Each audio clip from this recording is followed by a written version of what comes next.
Nascut a Sant Boi de Llobregat fa mig segle, en Jordi és una persona jove d'esperit, lluitador, treballador incansable i apassionat per la seva feina, fa servir els seus estris amb mestria i saviesa.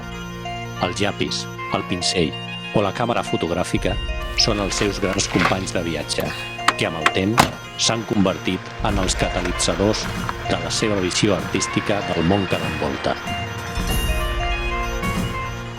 En aquesta ocasió la nostra entrevista la farem entre vinyes, com podeu veure, a Sant Llorenç d'Hortons, i en breu coneixereu el perquè.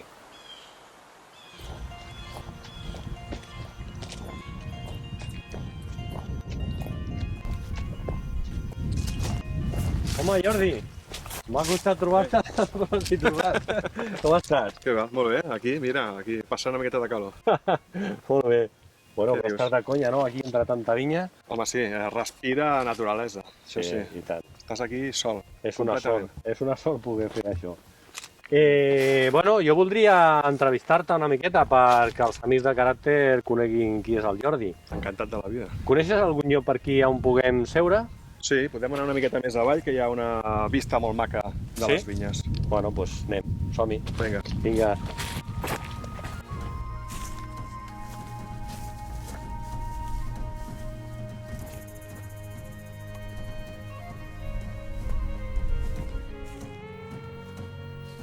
Bé, Jordi, tu i jo venim d'un mateix lloc. Vam estudiar junts, vam anar a l'institut junts, vam fer Belles Arts i encara que hem fet camins separats, paral·lels però separats, tenim una mateixa essència, una mateixa forma de viure la vida.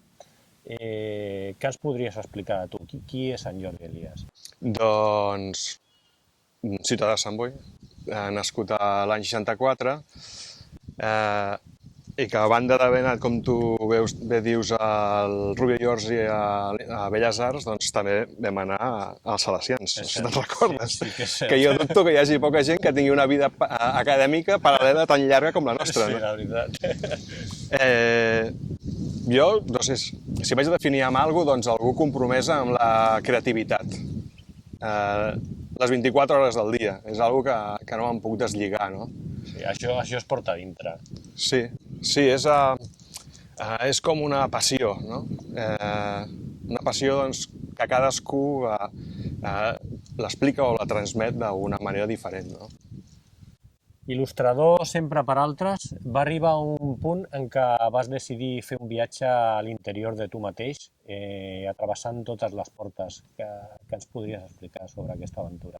Sí, és el llibre Portales, publicat l'any 2008, i en si és un diari, és un recull d'emocions, de les vivències, doncs, això, diàries o de gent, no?, que vas veient, i explicat doncs, de manera metafòrica a través de les portes. Va arribar un punt que la porta l'havia utilitzat molt, no?, en il·lustracions, i em vaig proposar estirar del fil, i així doncs, vaig estar 3 anys relatant el meu dia a dia i el dia a dia dels altres a través de les portes, fins que em vaig fer 360 i pico, o no sé, ja em vaig perdre quantes. I què pot trobar un lector o un observador a dintre d'aquest llibre? Portes, però m'imagino que al costat de les portes hi ha altres figures.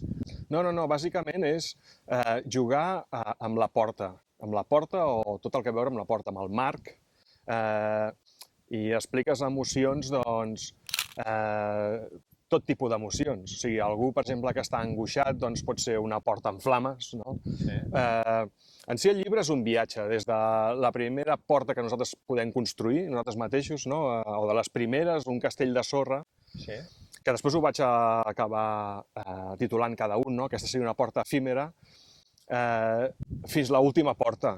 L'última porta, que és quan un es mor i bueno, és una porta oberta. Si un doncs, és creient, doncs, se suposa que va al cel. Si ets agnòstic, doncs, igual et dilueixes. Doncs, però en si és el dia a dia. Qualsevol cosa et porta a una emoció, a alguna manera de veure-ho. I la porta és un recurs per explicar-ho. Què té en comú el pinzell i l'objectiu d'una càmera? Les dues per mi són dues eines creatives. I en les dues coincideixo en el pintar amb la llum. Pintar amb la llum, suggerir. En el cas de la il·lustració, per mi és, com t'he dit abans, no? És un viatge més cap a l'inconscient. O sigui, d'allà és d'on busco aquestes emocions. I l'inconscient les transmet doncs, a través de símbols, de metàfores. En el cas de la fotografia, també per mi la finalitat és transmetre una emoció. Però clar, a l'inconscient potser simbòlicament es converteix en el paisatge. I aquí és on un es perd, en el cas de la il·lustració un et perds en la imaginació i en el cas de la fotografia doncs et perds en el paisatge. Intentes desaparèixer i no ser tu el protagonista, sinó senzillament un observador. Aquesta feina de fotògraf et permet gaudir de la natura i dels exteriors, entrar en contacte amb la terra, oi? Sí, per mi és algo molt enriquidor, no? Perquè la terra et connecta amb el present i per mi és important tocar de peus a terra. Està el cas doncs, de com es belluga la natura, els núvols, tot això doncs, t'enriqueix molt.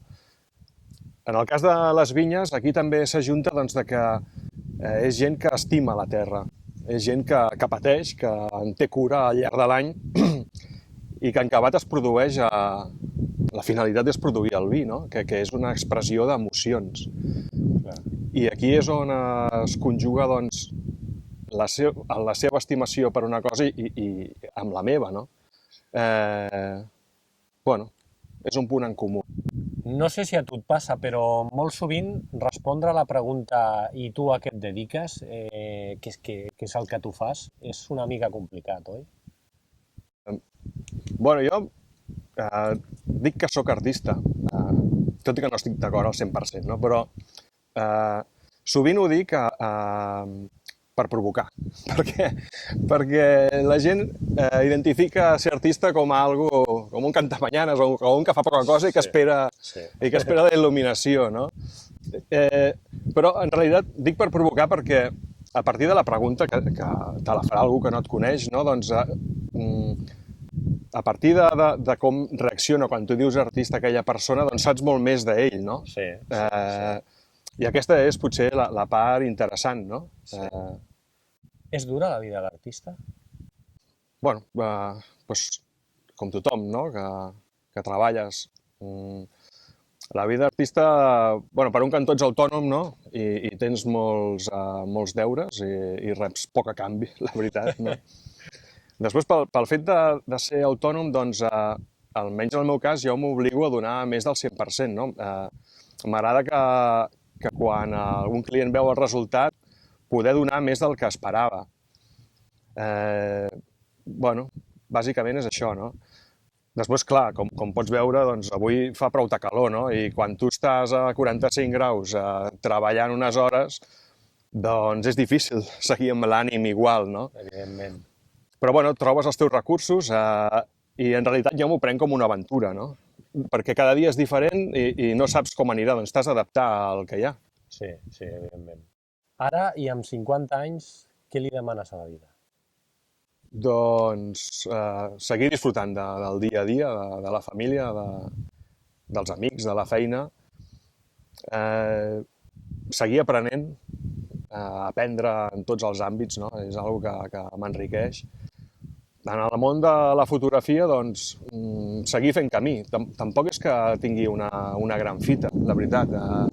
Viure el present, no? I en el món de la il·lustració, doncs, potser sí acabar de concretar un projecte, no?, que porto fent els últims anys, però que la fotografia em té absorbit de tal manera que no puc endinsar-m'hi, no?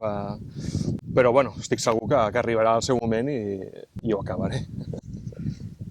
Doncs nosaltres li demanem que puguis gaudir del teu camí molts anys i que siguis molt feliç, com veig que ho ets. Anem fent, em defenso. Ha estat tot un plaer, Jordi. Molt bé, José Luis. Igualment. A l'entrevista vaig trobar un Jordi Elias tranquil, realitzat i feliç de la seva feina i la seva trajectòria. Feia anys que no coincidia amb ell i vam passar una tarda fantàstica entre vinyes de la família Jové i Camps. Des d'aquí aprofito per desitjar-li de tot cor que continuï gaudint del seu camí i la seva feina. Molts anys. S'ho mereix.